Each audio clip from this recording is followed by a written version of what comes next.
Sige, bibigay ko mamaya sa ano. Ayan, balik na. Baka sabihin nyo, sinasamantala ko di ba? Okay, basic counting techniques. Ayoko daw.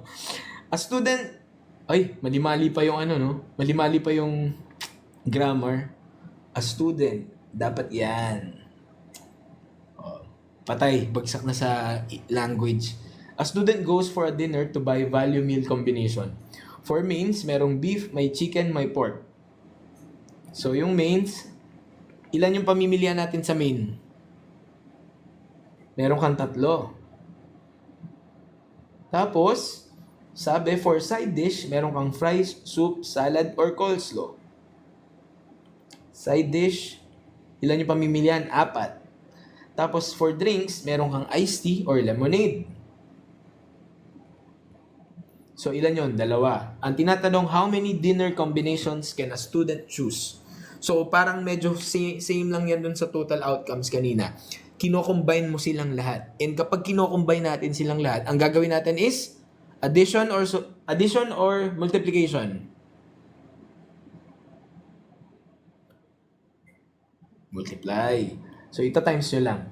The answer is 24. So, halimbawa, estudyante na kayo sa UP or kung saan mang school, pupunta kayo dun sa cafeteria, kita nyo araw-araw may 3 ulam, pare-pareho lang, tapos dalawang option ng inumin, 4 na side dish. Ibig sabihin, mabubuhay na kayo ng 24 days na magkakaiba yung kombinasyon. Mauumay nga lang kayo. Halimbawa, Monday, beef, fries, iced tea. O, Tuesday, beef, fries, lemonade. O, yan. Pagdating nyo ng sumunod na araw, chicken, fries, iced tea. Yan, ganon. Real life situation. Totoo nangyayari yan, ha? Naalala ko nung nasa college ako, ganon din ang ginagawa ko minsan. Combine na lang. Sana maging sinta. Nung nakaraan nagpunta ako ng PUP, nung bago mag-pupset, mag-interview sana ako, kaya lang medyo, umatras yung buntot ko. Hindi ako nakapag-content. May recording, yes, meron. Kailan ma-upload, hindi natin alam. Hindi, joke lang. Upload ko kagad din to. Promise. Hindi ko napapatagalin. Dahil malapit ng ano. Sir, why? Anong why? Yung doon sa PUP. Nakakahiya kasi. Alam nyo ba doon sa PUP? Kwento ko na rin Kasi doon, no ID, no policy. No ID, no policy. No ID, no entry. No ID, no entry na policy. Tapos, dahil nag-grab ako, nakapasok ako doon sa loob. Sabi nung guard, estudyante naman po ba? Di pa ako nakakasagot, pinapasok na. So, nakapasok na ako sa loob ng PUP. Pagpasok ko doon, ang daming estudyante, as in. Kaya lang medyo, syempre, ayoko namang mag-trespass dahil wala naman talaga akong ID. So, ang ginawa ko, lumabas na ako. Tapos, nag-aabang na ako ng estudyante para makapag-interview sana. Kaya lang hindi ko natuloy. Sayang. Next time na lang. Sana all mabuti. Baka mamaya mahuli pa tayo doon Sabihin, nagte-trespass tayo. Okay, number 2. Ayan. Si Ruby. Si Ruby daw ay nakapasa sa DOST scholarship. Sana all. Late ka na, Avia. Kinabahan ng... kinabahan ako doon. Patlingon-lingon na nga yung guard Baka mamaya, na ako. Hagilapin na ako doon. Ruby passed the DOST scholarship. Ayun, na-cancel na sa Reddit. And she needed to create a 4-digit PIN password for her card. Ayan. Kukuha ng allowance si Ruby. But with the following conditions. Grabe naman tong si DOST, may condition pa. Hindi to totoong condition DOST, baka sabihin nyo. The first digit cannot be 0. So, 4 na, PIN. First digit cannot be 0. Okay, fine. Last digit must be odd. Okay. Repetition of digits not allowed. How many unique PIN passwords can be created? Paano natin sasagutan yan? Ruby, nakapasa sa DOST scholarship, kailangan niya gumawa ng 4-digit PIN password, pero may kondisyon. Ang daming sinasabi. So, anong gagawin ni Ruby? Ruby, i-let go mo na lang yung scholarship mo. Huwag ka na magsagot. Si Ruby na lang ang pagsagutin natin dahil yung pera sa'yo naman mapupunta, di ba? Hindi naman sa atin. O, sige. At dahil dyan, huwag na natin sagutan yan. Hindi, joke lang. Sagutan natin yan. Okay. So, si Ruby, papasolve pa sa atin. Hindi naman tayo mabibiyayaan. Pero sige, for the sake of learning. First digit cannot be 0. So, alam naman natin na ang pamimilian lang natin dyan. Mula 0, 1, 2, 3, 4, 5, 6, 7, 8, 9. Diba? Yan lang naman ang mga single digits natin. Yan ang mga digits natin. Pero sabi, first digit cannot be 0. So, kung hindi siya pwedeng maging 0, anong mangyari? Ilan na lang pamimilian mo? 9. Tama ba? 9 na lang? Oo. So, 9 na lang. Okay. Okay, fine. And then, the last digit must be odd. Ilan ang odd? So, even. Odd. Okay. 1, 2, 3, 4, 5. The last digit must be odd. So, ilan ang pamimilian sa odd? 5. Tama ba? 5. Okay. So, dito ilalagay ko 5. Kaya lang. Ano sinabi? Pwede bang maulit daw? Or bawal? Pwede maulit, bawal?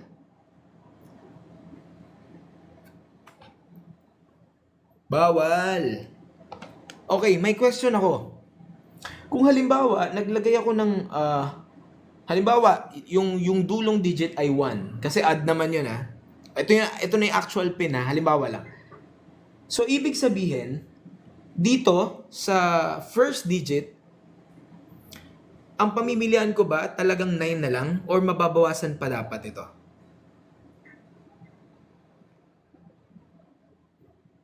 Okay, sabi ni Lia, 8. Sabi ni Kento, babawasan pa. Kasi, automatic, kung meron ka nang nalagay sa final digit mo, mababawasan pa yun dun sa una. So, yung 9 natin, gagawin pa natin itong 8. Magiging 8 lang siya. Nakuha? Bakit naging 8? Okay? Klaro ha? Klaro. Next. Pagdating ko dito, anong sabi? Wala naman ng sinasabing digits, diba? Pero ilan na lang pamimilian ko? Anong mangyayari dyan? Magiging 7 na lang. Bakit magiging 7 na lang? Kasi ilan ang pamimilian natin? 1, 2, di ba ang pamimilian natin ay? Bakit magiging 7?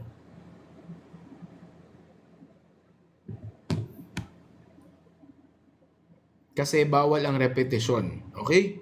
Sige. So, gagawin natin siyang, 7 ba?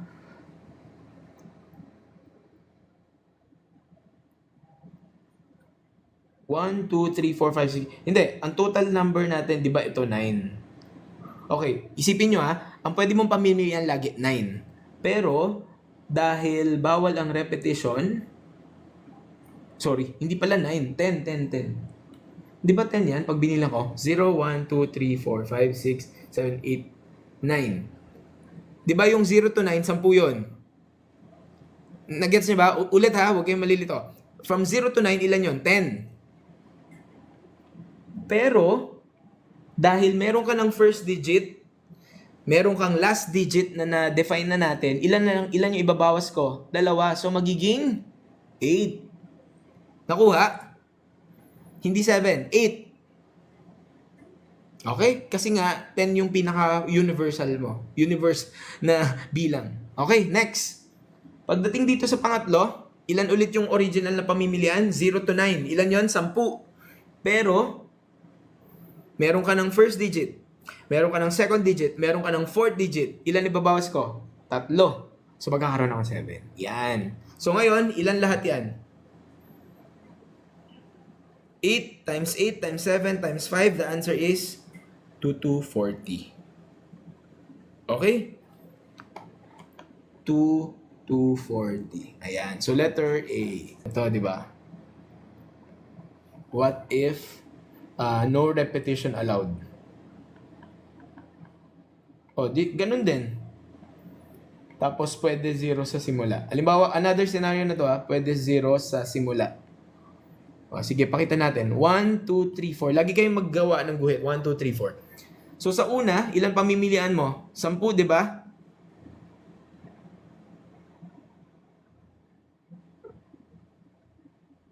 Tapos, pag meron ka nang nakuha dyan, ilan na lang? Dahil nga bawal maulit, magiging 9, magiging 8, magiging 7. Okay? Paano naman, good question. Paano naman pag even yung last? Actually, ganun din. Kasi same lang naman yung, yung bilang ng even and odd, di ba? Tig 5, 5 lang yan. Okay? Same lang naman ng odd and even. Okay. Paano po naging 8 yung sa unahan? Last one na ha. Paano daw naging 8 yung unahan? Sige nga. Paano naging 8 yung unahan? Kasi, ang una nating ginawa, kaya ito naging 8, una, 9 yan. Kasi, bawal daw ang 0. Di ba ang pinakapamimilian 10? 0, 1, 2, 3, 4, 5, 6, 7, 8, 9. 10 lahat yun. Pero bawal daw ang 0. Kaya siyam na lang. Pero yung siyam, naging 8 pa. Bakit? Kasi, ang sabi, no repetition. Di ba meron ka ng add dito sa dulo? So, ibabawas mo na yon. Dapat hindi siya mauulit. Okay? Okay. Sige. Clear tayo dito? Mag-practice dito sa ganyan. Maraming scenario naman But at least clear sa inyo na kapag may... Ang key lang dito, ang gusto kong insight nyo dito, kapag merong repetition, meron kang binabawas. Okay? Napapansin nyo, di ba? Nababawasan. Uy, sino nag-aaway dyan? Crazy Kino. Walang nag-aaway.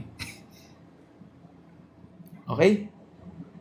Sige. Next. Number 3. In how many ways can letters of tara-aral be arranged? Rearrange. Anong ginagawa dito? Kapag ganitong type ng problem, ang gagawin nyo lang lagi ay total letters tapos factorial divided by nauulit na letters factorial. Ganun lang lagi ang formula. Okay? Total over yung nauulit. Okay?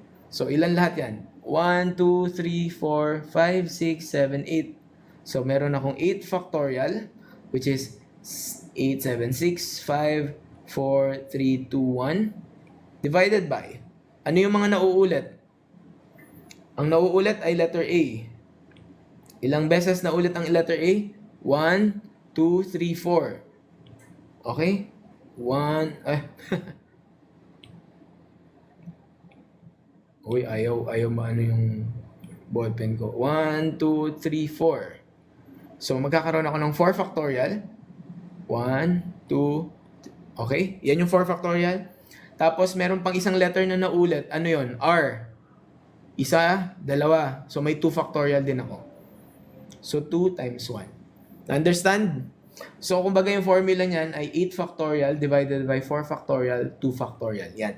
In-spread ko lang siya para makita na natin yung pwedeng mag-cancel. Okay? So, 4, 3, 2, 1. 4, 3, 2, 1. Cancel. Tapos ito, divide mo na to, magiging 3. So, 8 times 7, 56 times 15. Ilan yon? 56 times 15, 6. 840. Letter C. Tama? 840. Sa grade 10 yan, Sir JP. Naaral nyo na to, Jello? Hindi. Mas permutation ba siya? Hindi, mas ano lang talaga sa counting techniques. Okay?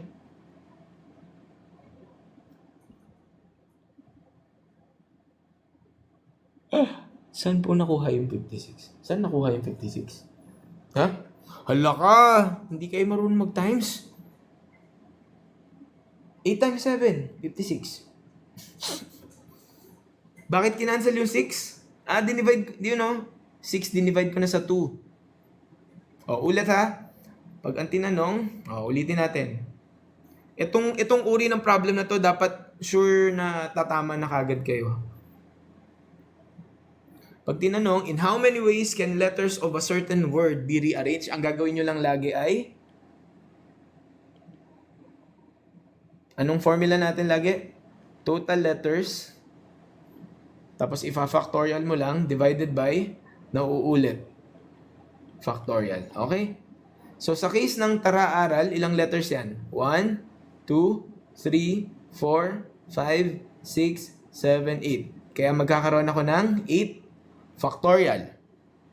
Divided by, ano yung mga nauulit? Letter A muna. Napansin nyo, nauulit, di ba? Ilang beses nauulit ang A? 4. Ifa 4 factorial ko yun. Ngayon, meron pa bang other letters na nauulit? Yung letter R. 2.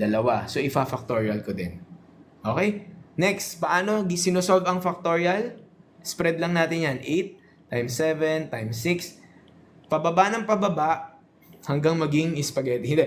Pababa ng pababa hanggang sa umabot sa times 1. Okay? Yun yung 8 factorial. 8, 7, 6, 5, 4, 3, 2, 1. Tapos yung 4 factorial, ano to? 4 times 3 times 2 times 1. Okay? Tapos yung 2 factorial, ano to? 2 times 1 lang yan. Okay? So, yung ginawa ko lang kanina is, since pareho to, 4 times 3 times 2 times 1, kinancel ko na. O, tapos, ang matitirang isosolve ay ito. Tama ba? So, yung kanina, ang ginawa ko lang, dahil itong 8, 6, and 2, pwede ko namang i-divide na yan, di ba? So, kaya ko lang siya ginawang 6 divided by 2, naging 3. Okay? And then, imumultiply mo na si 8 times 7, 56 times 3 times 5. Ito, divide by 1 na lang yan. So, the answer is 840. Nasundan? Good evening sa mga bagong pasok. Patapos na tayo. Okay, another example. Sige, hindi ko papasolve sa inyo yung mismong value, pero i-establish lang natin yung formula. O, sige. Tama ba yung spelling ko? O, sige. Paano pag sinabi, in how many ways can you rearrange the letters of Philippines? So, 1, 2, 3, 4, 5, 6, 7, 8, 9, 10, 11. Ilan yun? 11 factorial. Sir, ayoko na matuto. Ang hirap. Ay, madali lang yan. Kaya mo yan. O, divided by, nauulit. Leo Lalo. Di po ba multiply muna? Pwede mo namang i-multiply mo muna yun before mo i-divide. Sinisimplify lang natin, kaya nag-divide na kagad tayo. Ano yung mga naulit? Letter P. Mag-letter P muna tayo. Sige, si letter P. Ilan? 1, 2, 3. So, meron na akong 3 factorial. Meron pa bang letters na naulit? Letter I. 1, 2, 3. So, may 3 factorial. Okay? Klaro tayo sa letters ng Philippines? Yan. So, solve nyo na lang yan kung anong value niyan. Alam ko na, sabi sa akin nung mga nag-exam last year sa PUPSET, lumabas yung ganitong question. Actually, common tong question na to eh. Dun sa PUPSET, lumabas na parang, how many ways you can rearrange the letters of the word PUPSET? Sige nga, try natin, PUPSET. 1, 2, 3, 4, 5, 6. So, 6 factorial divided by 2 factorial lang. Tama ba? Ito, madali. So, mangyayari, 6 times 5 times 4 times 3 times 2 times 1 divided by 2 times 1. Cancel, cancel. The answer is 30 times 12. Ilan yun? Sorry, 360. Wow, may nakasagot nung kanina. Grabe naman yung